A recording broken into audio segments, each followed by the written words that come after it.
Selamat datang di channel Indah Kirana, channel tentang alur cerita anime Donghua. Yang suka dengan alur ceritanya, jangan lupa subscribe ya guys, biar gak ketinggalan alur cerita menarik selanjutnya. Tanpa banyak bicara lagi, mari dengarkan alur ceritanya. Semoga terhibur. Bab 235. Di langit di atas hutan pegunungan hijau tua yang luas.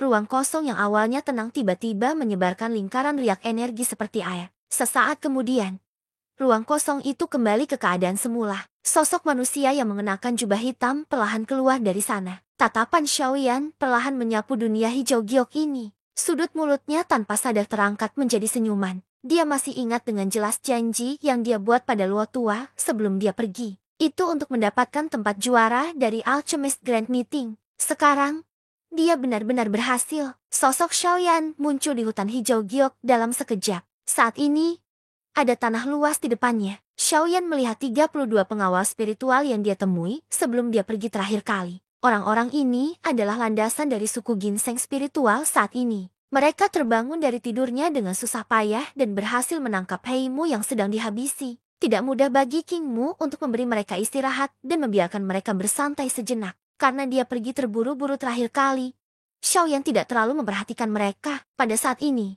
Dalam penyelidikannya, kekuatan dari 32 pengawal spiritual ini menyebabkan dia merasa bahwa masing-masing dari mereka sangat dalam dan tak terduga. Sepertinya yang terlemah dari orang-orang ini telah mencapai kelas Dodi. Xiaoyan tanpa sadar merasakan keterkejutan di hatinya saat memikirkan hal ini. Pada saat ini, ada lebih dari 30 elit Dodi yang belum pernah dia lihat di dunia luar. Jika dia mengeluarkan barisan ini, kemungkinan besar itu akan cukup untuk menyapu separuh wilayah selatan. Xiaoyan menghela nafas dalam hatinya. Matanya perlahan bergerak. Tampaknya ada beberapa ratus orang yang hadir. Dari kelihatannya, orang-orang ini seharusnya adalah anggota suku ginseng spiritual lainnya. Apalagi kekuatan mereka semua luar biasa. Setelah penyelidikan Xiaoyan, orang terlemah sebenarnya ada di kelas Dozun. Suku ginseng spiritual ini benar-benar bisa dikatakan kuat. Penampilan Xiaoyan juga menarik banyak perhatian. Ketika orang-orang itu melihat Xiaoyan dan melihat jubah hitamnya, mereka langsung saling berhadapan dan mulai saling berbisik. Mata mereka dipenuhi rasa ingin tahu dan keraguan ketika mereka melihat ke arah Xiaoyan. Apakah anak manusia yang hanya seorang kaisar setengah bela diri ini benar-benar orang yang telah membunuh Heimu? Ketika 32 pengawal roh melihat Xiaoyan, mereka mengangkat alis dan tampak terkejut. Mereka tidak menyangka bahwa Xiaoyan akan datang ke suku roh ginseng mereka lagi setelah hanya pergi selama 2 bulan. Ketika Xiaoyan melihat ekspresi wajah mereka, dia langsung mengerti apa yang sedang terjadi. Selain insiden dengan Heimu, tidak ada hal lain yang bisa membuat mereka memandangnya dengan ekspresi aneh. Xiaoyan menghela nafas pelan. Saat dia menggelengkan kepalanya tak berdaya dan hendak berjalan mengelilingi sekelompok orang ini. Seorang pemuda tegap dan tampan berjalan menuju Xiaoyan. Ketika Xiaoyan melihat orang yang datang, dia mengangkat matanya dan menoleh. Kemudian, dia tertegun sejenak sebelum senyuman santai muncul di wajahnya. Nama pria ini adalah Qing Feng, dan dia juga salah satu dari 32 pengawal spiritual. Lebih-lebih lagi, dia adalah salah satu dari 3 pemimpin dari 32 pengawal spiritual di seluruh suku ginseng spiritual. Dia bisa dianggap sebagai tokoh penting. Selama 3 hari istirahat terakhir kali, mereka berdua menjadi teman. Saudara Yan Xiao, kita tidak bertemu satu sama lain selama 2 bulan. Namamu telah menyebar seperti api di suku roh ginseng kami. Keduanya saling berpandangan. Pemuda itu tertawa mengejek Xiaoyan. Ketika yang terakhir mendengar ini, dia menggelengkan kepalanya sambil tersenyum masam dan mengangkat bahu tanpa daya. Dia tidak mengatakan apa-apa. Xiaoyan mengharapkan hasil ini. Tidak peduli bagaimana dia melihatnya. Agak tidak masuk akal baginya untuk membunuh mantan ahli sekte asal dengan kekuatan kaisar bela diri setengah bintang 3. Pria ini jelas tahu bahwa tujuan Xiaoyan datang ke sini bukanlah untuk mengobrol dengan mereka. Oleh karena itu, dia berhenti bercanda dan langsung ke pokok permasalahan. Saudara Yan Xiao, kamu datang ke sini untuk mencari penatua Luo, kan? Ketika Xiaoyan mendengar ini, dia mengangguk dan tersenyum. Ini memang salah satu alasannya. Namun, tujuan utamanya memasuki dunia roh ginseng bukan hanya untuk menemukan penatua Luo. Kalau begitu, kenapa aku tidak memimpin jalan untukmu? Suku roh ginseng kami berbeda dari tempat lain. Tempat ini tertutup rapat dengan pohon roh dan tekanan langit dan bumi berbeda. Meskipun kamu seorang alkemis, tidak akan mudah menemukan penatua Luo di sini. Ketika Xiaoyan mendengar ini, dia tersenyum tipis pada Qing Feng dan tidak mengatakan apa-apa. Sebaliknya, dia perlahan berjalan ke arah tertentu di bawah tatapan Qing Feng yang sedikit bingung. Kata-kata Qing Feng benar. Dunia spirit ginseng memang berbeda dengan dunia luar. Tekanan dari pohon roh ginseng yang tak terhitung jumlahnya ada di dunia ini. Mereka saling mendukung, menyebabkan dunia roh ginseng dipenuhi dengan tekanan yang sangat kejam. Jika kaisar setengah bela diri biasa ada di sini, akan sangat sulit bagi mereka untuk melakukannya. Namun, bagaimanapun juga, Xiaoyan adalah seorang alkemis. Kekuatan spiritualnya sudah melebihi orang biasa. Selain itu, setelah memurnikan dan menelan kekuatan spiritual Heimu, dengan kekuatan spiritual Xiaoyan saat ini, hampir tidak ada seorang pun di bawah alkemis peringkat 3 yang dapat menandinginya. Oleh karena itu, meskipun dunia roh ginseng istimewa, Xiaoyan masih bisa mencari di dalam radius 1000 mil. Untungnya, lokasi Penatua Luo berada dalam jangkauan pencarian Xiaoyan. Selain itu, di bawah pencarian Xiaoyan, dia tidak hanya menemukan keberadaan Penatua Luo, dia juga menemukan orang lain. Hal ini menyebabkan sudut mulut Xiaoyan melengkung menjadi senyuman lucu. Ketika Qing Feng melihat Xiaoyan berjalan mengelilinginya dan berjalan ke dalam hutan, dia hanya bisa mengerutkan kening. Namun, ketika dia menyadari arah yang dituju Xiaoyan, ekspresinya langsung berubah. Ini karena Xiaoyan sedang menuju ke arah di mana Penatua Luo berada. Orang ini mata Qing Feng melebar saat dia menatap punggung Xiaoyan. Dia tidak tahu harus berbuat apa untuk sesaat. Sulit membayangkan bagaimana Xiaoyan dapat menemukan lokasi Penatua Luo dengan begitu mudah di dunia roh ginseng. Mungkinkah para pembudidaya di dunia luar sudah begitu kuat? Meskipun dia sangat terkejut, penilaian Qing Feng masih sedikit subjektif. Para kultivator di dunia luar tidak begitu kuat sehingga tidak terbayangkan. Faktanya, kebanyakan dari mereka lebih lemah dari suku spirit ginseng. Alasan mengapa Xiaoyan begitu kuat hanya bisa dikaitkan dengan kerja kerasnya sendiri. Hanya akan ada hasil jika ada usaha. Kekuatan Xiaoyan berbanding lurus dengan usaha yang dia lakukan. Oleh karena itu, tidak dapat dihindari bahwa Xiaoyan sangat kuat. Xiaoyan menghentikan langkahnya sementara Qing Feng linglung. Dia menoleh dan memandang Qing Feng sambil tersenyum hangat. Haha, saudara Qing Feng, bukankah kamu mengatakan bahwa kamu akan memimpin jalan untukku? Mengapa kamu berdiri di sana? Ayo pergi. Setelah Xiaoyan selesai berbicara, dia berbalik dan terus berjalan ke depan. Qing Feng ragu-ragu sejenak sebelum dia menggelengkan kepalanya tanpa daya dan buru-buru mengikutinya. Bab ke-236. Sekilas, orang bisa melihat ada sebuah rumah kayu kuno yang tenang di dalam dunia roh ginseng hijau subur yang terlihat. Rumah kayu itu dikelilingi kabut hijau tipis. Dilihat dari kejauhan, seluruh rumah kayu itu tersembunyi di balik kabut tipis. Itu terlihat samar-samar, menambah tutupan hutan, menyebabkan seluruh hutan ini menampakkan aura yang sangat misterius. Rerumputan hijau subur di luar rumah kayu membuat tempat ini tampak lebih semarak. Meja batu berwarna hijau yang terbuat dari batu hijau alami disertai dengan beberapa cangkir teh yang memiliki aroma teh yang samar. Hal ini membuat seseorang mengetahui bahwa sebenarnya ada seseorang yang ada di hutan yang tampaknya terpencil ini. Seorang lelaki tua mengenakan pakaian linen duduk di kedua sisi meja batu hijau. Sudut mulutnya berisi senyuman saat dia mengangkat secangkir teh harum. Jari kurusnya dengan lembut memutar teh di dalam cangkir. Tatapannya menatap pemuda berpakaian putih di seberangnya saat dia membuka mulutnya dan berbicara sambil tersenyum. Apakah kamu siap untuk menyempurnakan benda itu? Pria tua itu menuangkan teh ke dalam cangkir ke dalam mulutnya saat dia berbicara. Mata menatap tajam ke arah pemuda di seberangnya. Yang terakhir tersenyum tipis ketika mendengar ini. Tangan putihnya perlahan terulur acuh tak acuh terhadap hal ini. Dia sudah tua dan tidak mau repot tentang hal-hal seperti itu. Dia hanya memikirkan masa depan pemuda di depannya. Jari lembut pemuda itu mengusap cincin penyimpanan di jarinya.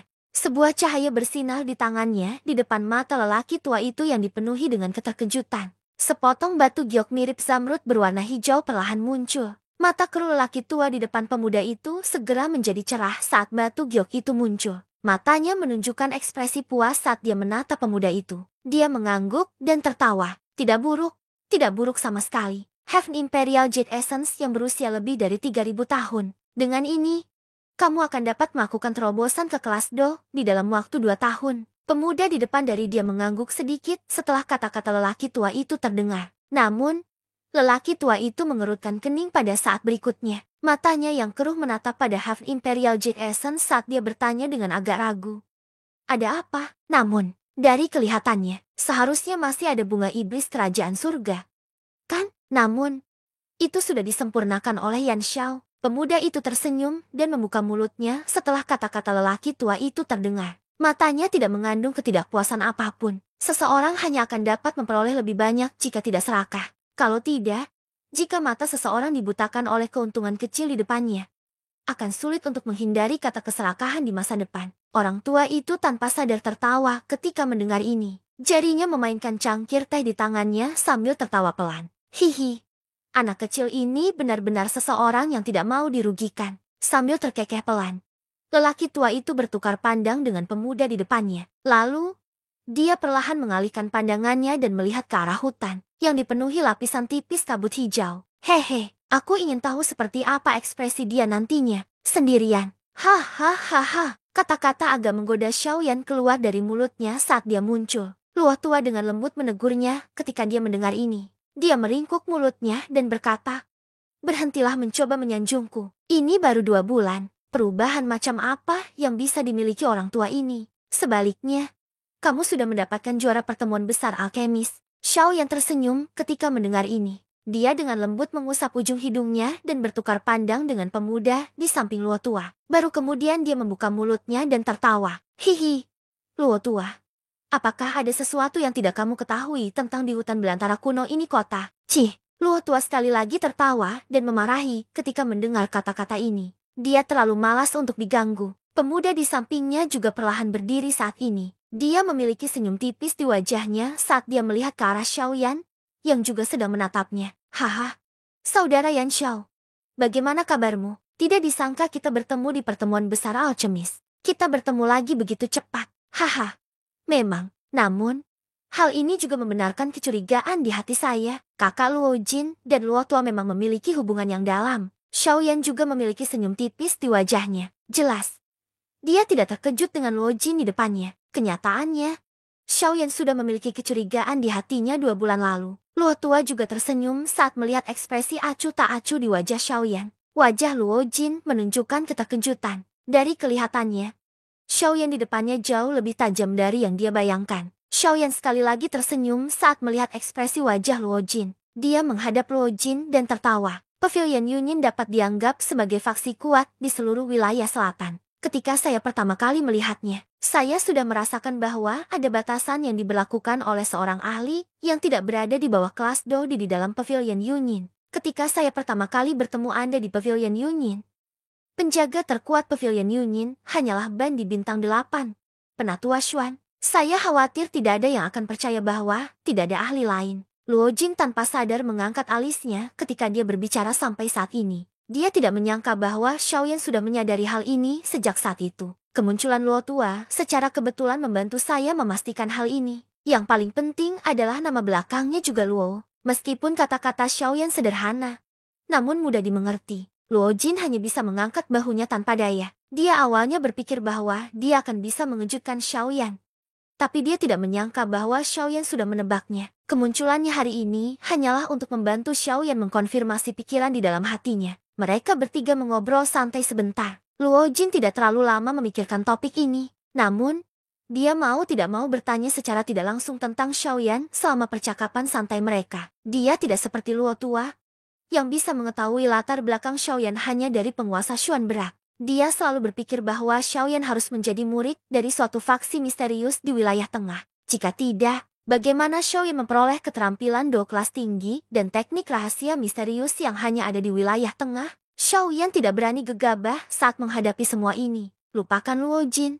Luo tua yang ada di depannya saat ini bukanlah orang biasa. Tentu saja, Xiaoyan tidak tahu bahwa Luo Eo sudah mengetahui latar belakangnya. Dia tidak tahu ekspresi seperti apa yang akan muncul di wajah Xiaoyan jika Luo Eo mengungkapkannya di masa depan. Hihi, anak kecil, kamu sekarang adalah orang berpengaruh di kota liar kuno. Lihatlah orang-orang ini. Mereka semua berasal dari berbagai faksi di sekitar kota besar atau klan. Mereka semua datang ke sini untukmu. Luo tua tanpa sadar menggelengkan kepalanya ketika dia melihat Luo Jin masih mengejar Xiaoyan dan menginterogasinya. Segera, dia tertawa lembut dari mulutnya dan menyela kata-kata Luo Jin yang dia inginkan untuk melanjutkan. Pada saat yang sama, Luo tua melambaikan lengan bajunya dan pilar tak terlihat muncul. Setelah ruang kosong di depan mereka bertiga bergoyang, tirai tipis berukuran puluhan kaki perlahan muncul. Pemandangan di kota liar kuno di dunia luar sepenuhnya dilihat oleh kelompok Xiaoyan. Melihat pemandangan ini, Luo Jin juga menarik pikirannya dengan beberapa pemikiran di dalam hatinya.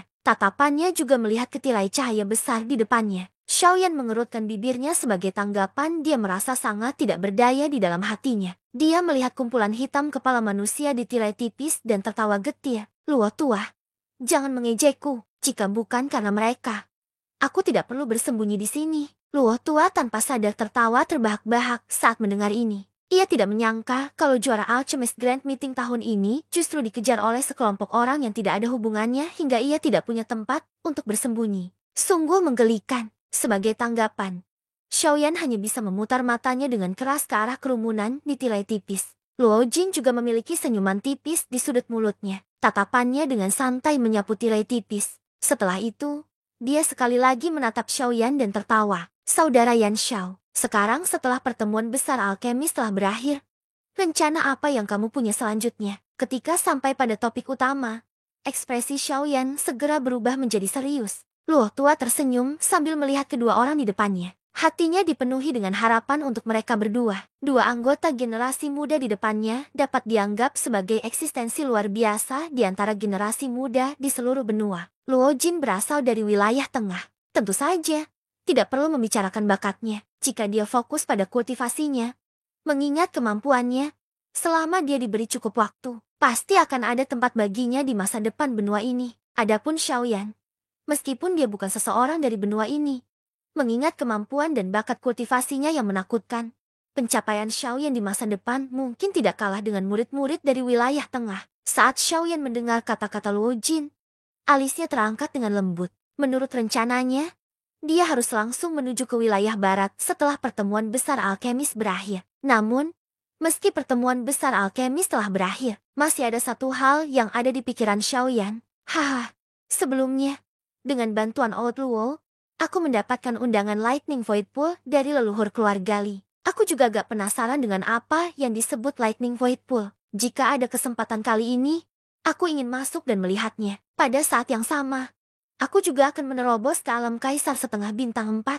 Ketika Luo Jin mendengar ini, dia dengan lembut menganggukkan kepalanya. Segera setelah itu, dia memandang Xiaoyan dengan ekspresi serius dan berkata, Saudara Yan Xiao, pada saat itu, jangan lupakan mode yang tercela itu. Mengingat karakter orang itu, dia tidak akan membiarkan masalah ini berhenti. Pada saat itu, kamu harus sangat berhati-hati. Ketika dia mendengar kata-kata Luo Jin, Xiaoyan tidak bisa menahan diri untuk tidak mengerutkan kening. Ada ekspresi agak aneh di matanya. Dari kata-kata Luo Jin, sepertinya dia tidak berniat memasuki Lightning Void Pool juga. Haha, karena teknik budidaya saya sedikit istimewa, energi di dalam Lightning Void Pool tidak cocok untuk budidaya saya. Oleh karena itu, ini waktu. Hanya Anda yang akan memasuki Lightning Void Pool. Seolah-olah dia telah melihat keraguan Xiaoyan. Luo Jin tidak menyembunyikan apapun dan langsung menjelaskan alasannya kepada Xiaoyan. Xiaoyan juga menganggukkan kepalanya untuk menunjukkan bahwa dia mengerti tekniknya. Memerlukan metode budidaya yang berbeda-beda, misalnya mantra api Xiaoyan memerlukan penggunaan api surgawi untuk mengolahnya. Ini adalah sesuatu yang tidak dapat dicapai oleh teknik budidaya lainnya. Adapun Modi dan yang lainnya, meskipun mereka tidak mudah untuk dihadapi, ketika saatnya tiba, mereka bukan satu-satunya yang memasuki kolam petir kekosongan. Guli dan Cilin juga akan masuk di bawah penindasan mereka berdua. Selain dirinya dan Raja Utara, mereka seharusnya tidak dapat menimbulkan gelombang besar. Sekarang, saatnya untuk menyempurnakan bagian sumber jiwa itu. Bersambung ke bab selanjutnya.